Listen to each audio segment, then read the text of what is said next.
challenges, overcoming challenges. And let me tell you what, I have been through some of the worst challenges that you could possibly imagine. Betrayal. I've been through slavery. I've been through imprisonment. I've been through all different kinds of situations. And so I'm going to tell you a little bit about me tonight. My father's name was Jacob, and he had many, many sons. I was the second to last son. My mother's name was Rachel, and Rachel was my dad's favorite wife, so he thought of me as his favorite son. My other brothers, 11 other brothers, they didn't take to me very kindly because of this reason. Also, one thing that I did was I could interpret dreams. I was a dream interpreter. And anytime somebody had a dream, I could interpret that dream. I came up with, I told them the plots and the themes of that dream. And because of that, my brothers hated me even more. One dream that I had, one day my father told me to go see my brothers and see why it was taking them so long to do their work. One day, I went and checked on them. They were slacking off. And I said, "What are you doing? You're supposed to have this done hours ago." Well, they didn't take to that very kindly. First of all, I was their younger brother. And would you really like taking orders from your younger siblings? You know, I don't. Let me be honest with you. You know, Jason's brother, if Jason told his older brother, Jonathan, what to do all the time, he probably wouldn't like it very much. Okay? But they didn't like me very much. So I told them a dream that I had that night, the previous night. I had a dream that I had a bundle of sheaves of wheat in my hand, and it floated up all the way up to the sky. And my brother's bundles of wheat rose up in the air and encircled my bundle. They bowed down before my bundle. I told them that.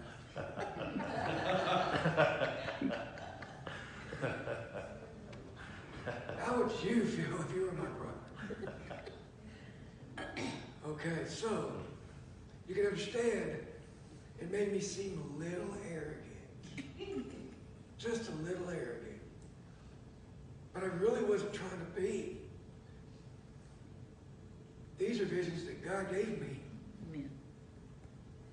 And I was trying to tell them, this is what's going on, y'all. Okay? And so they hated me even more. What even made it worse, seeing this beautiful coat of many colors that I have, my daddy gave it to me. He made it just for me. Not my brothers, but for me. And I was so proud of it. I was like a prince. While my brothers were in rags, I looked like a prince, and I was so proud. My dad was so proud too. Fits me like a charm, doesn't it? Yeah. Well, my dad sent me on my way to go tend to my brothers again. I go to my brothers. Guess what they do when they see me? You can kind of picture it, but let me tell you what exactly happened. They proceeded to make fun of me, call me Daddy's little favorite. They proceeded to call me names.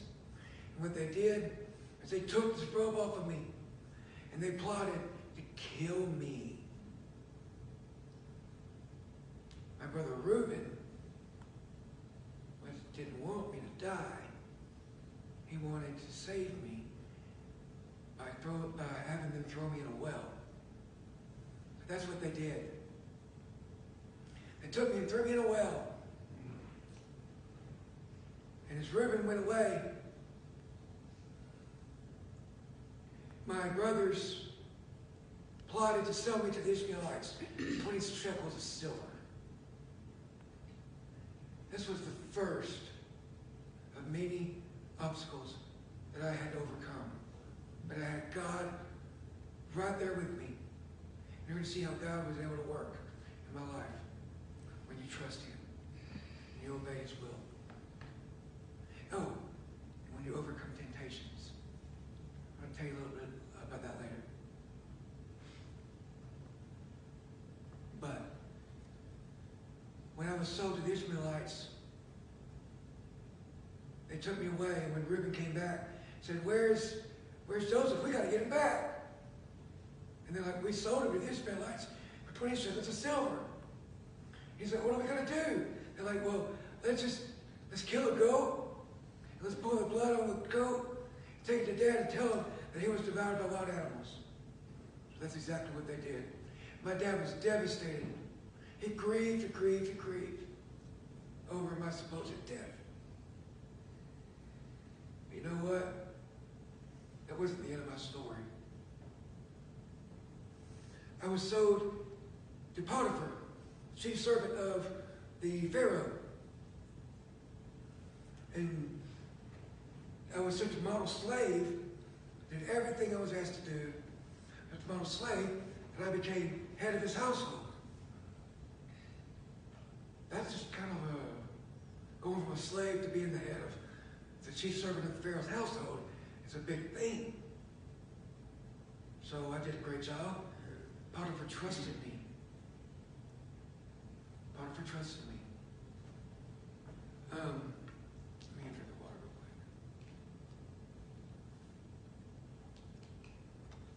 quick. Potiphar trusted me. And when his wife saw me, she became overcome with lust. And she tried to make the moves on me. Let me tell you, young folks, and I'll tell you this from my perspective.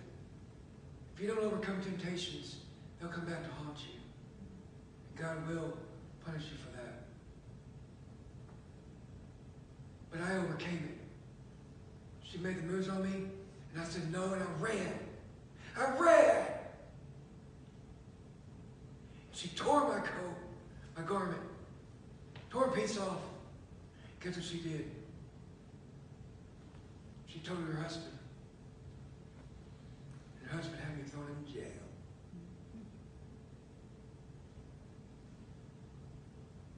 That really stuck, you know. I was in a good situation. And you know, I'm telling you, but I was a model prisoner. And I became shortly thereafter, I became the head of the prison. Joseph becoming the head of the prison. See, every time that I was down, God brought me up. God will do that for you. Amen. Amen. Can I get an amen to that? Amen. Amen. So, in prison I met two men. The baker and the cupbearer for the Pharaoh, the former ones. They were in prison for what reasons I still don't know. But the cupbearer had a dream. You know, I interpreted dreams.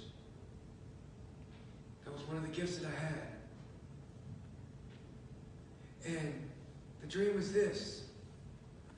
There were 3 vines with beautiful, luscious grapes on there. And he had a cup and he was squeezing the grapes into the cup. And he didn't know what that meant. Well, I told him that the 3 branches mean that's 3 days.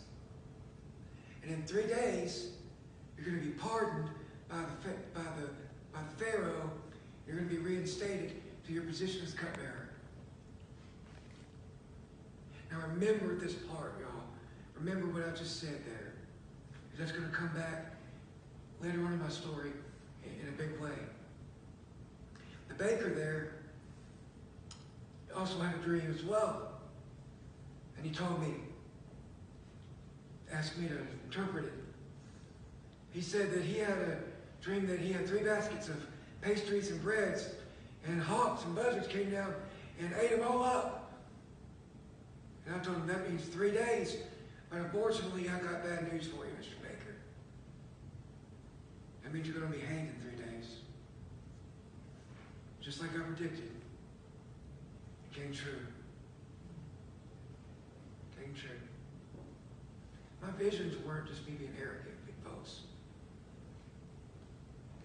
They were me telling people what God gave me to tell them in my dreams and in visions. So after 2 years of me being in prison, after that moment, the Pharaoh had a dream, really haunting dream. And the cupbearer that I told who would be reinstated in his position and pardoned, remembered me and told the Pharaoh that I was there in prison and I could interpret dreams. This was my chance, folks. Again, 3 times. 3 times. I really believe that if I'd have kept sitting and I would have given in to temptations, God would have taken some of my gifts away. I really do. You may think differently, but I really think so. But I went to the Pharaoh. The cupbearer came and got me and took me to the Pharaoh. And the Pharaoh said, I had 2 dreams. One dream said there were 7 hefty cows coming out of the water. Very nice looking cows. And then over here, there were 7 skinny, scrawny cows came up out of the water and devoured whole those big cows. Kind of a weird dream, isn't it? And then the second dream he had 7 big, beautiful sheaves of wheat. And over here were 7 skinny sheaves of wheat, and they came and ate up the big, nice sheaves of wheat. Those are the 2 dreams that he had. And I told him, this is what I told him. This is what God gave to me to say to him. There's going to be 7 years of prosperity, abundance. It's going to be 7 years of nobody starving, pretty much. I mean, it's going to be very, very, very abundant. But after that, there's going to be 7 years of great famine. And during those years, we're going to need to save up all that food from the previous 7 years in order to survive. The Pharaoh said, I want you to be the one to be in charge of that. I'm making you the high governor of Egypt. So I became the high governor, the second in line to the Pharaoh. Second in charge. Put me in charge of going out there and gathering up all that food during that 7 years. And being in charge of that. Being in charge of all the food. Folks, that was a blessing. God was looking out after me again. And folks, every time you're down, you get down, you think that you're in a bad situation, trust in God like I did. Trusting God like Joseph did. And obey his will. Listen to God. Listen to his will. Don't listen to your own will. Listen to God's will. The will of the Lord. Let him tell you where to go. And he'll walk with you. That's what I did. Well, during the years of famine, my brothers, we were in Canaan. My family was starving. So my brothers went to Egypt, except for my brother Benjamin. He stayed behind. My dad was too worried about him, the younger brother. Because after losing me, that's all he had left as far as his favorite son. He wasn't going to lose him. But they came to Egypt to get food. When they were in line, I recognized them. And I was stunned. I was shocked. There's my brothers, the ones that sold me into slavery. Tell you what, let me have some plan up. I want to come up with a plan. I'm going to first say, accuse them of being spies. Fun little thing I'm doing. A little payback. No harm. Just want to mess with them. So I threw them in jail.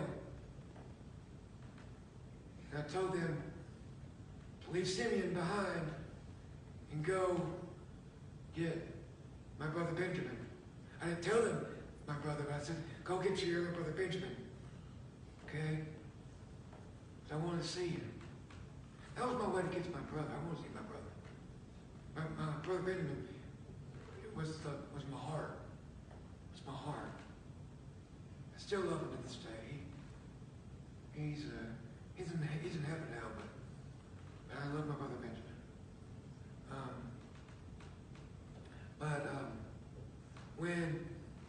When they left to go get my brother Benjamin, well, actually before that, I told them that I overheard them say how sorry they were for doing this, and it kind of softened my heart. You know, it really did. It softened my heart a little bit. I'm not going to lie.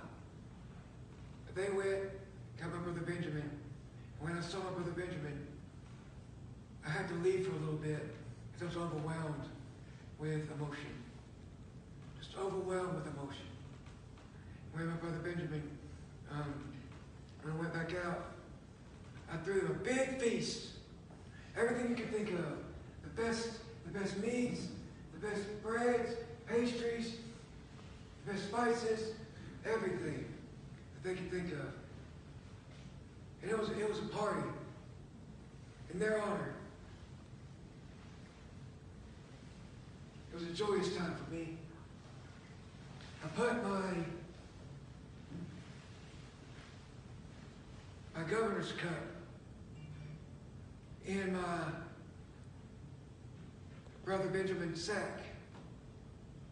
And I did this as a way, a plot, to get my father down here to Egypt. Here's how I did that. As they left, I had some men go after them, telling them that it was stolen. They searched the bags, and guess who it was? It was in Benjamin's sack. Benjamin said, I didn't do it. I didn't do it. Guess what? I had them come back anyway. And when they came back, I said, I'm taking Benjamin as my slave. And y'all can go. You're free to go. But Benjamin's staying behind. They begged and begged and begged and begged and begged. I knew I wasn't going to take Benjamin as my slave. But this was the way for me to, first of all, reveal who I was, and then go get my father. So shortly after that, I revealed who I was. And they were stunned. They were so perplexed and shocked that I was the governor of Egypt and that it was me, Joseph.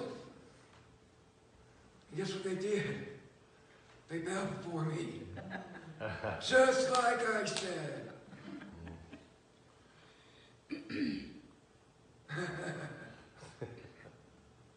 Tell you what, God has a funny way of working things out. But He does. He works everything out for His good. Amen. Amen. Well, needless to say, we went and got my dad, Jacob, and brought him back. On my dad's way back, he got a vision from God. God came and talked to him, spoke with him, and said that He wants him to be there with us for the rest of his days, enjoy the rest of his life. And his days of working are over. Just, you've done good, Jacob. And my dad did really good with me. My dad loved me. And I can't say enough about what God did for not just my brothers, but for me and our family. And after everything, and let me tell you something. This just kind of came to me. I'm talking off the cuff here a little bit. But just listen. If you're in a family situation or a family problem, learn from this lesson that I taught tonight, my story.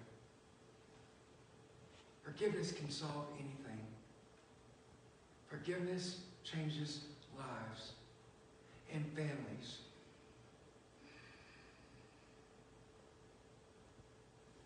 If I can forgive my brothers for what they did to me,